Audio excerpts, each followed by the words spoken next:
The third aspect of vocabulary that we are going to consider here is comparatives.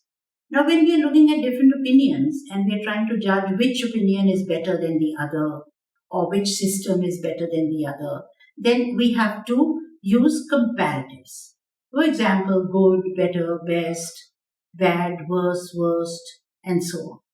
So here we have to use these carefully by not putting any adjective like more before good, better, and best. So we can't say more good, more better, and so on, right? So we can be careful about that. And then we also don't have to, when good or best itself tells you that there is a comparison, then we don't use better. We can say better than something, but we can't say good than something or best than something. We don't use than over there. So there are some rules with regard to comparatives. Do an exercise in which you can try your hand at the comparatives in sentences. So here are some words given. I'll just explain one to you. Simple. Now you have a word simple. Now simple is an adjective, and we can say simpler, simplest, right? We can say simple, simpler, simplest. This task is simple. This task is simpler than the other task. This task is the simplest. So here we see the degree. It's called degree.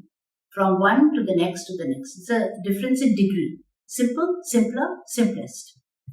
However, the form of the word may not change in the case of a word like difficult. After all, we can't say difficulter and difficultest. So what do we do? In this case, we will have to say something like more difficult or most difficult.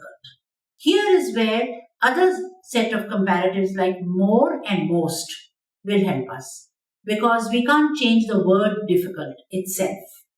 We can add something to it. We can say more difficult or most difficult. So I hope you understood this, and then according to this you can practice these other words. You can see whether you will add something to the word, or you will add a suffix, or you will add a comparative. How will you change this word?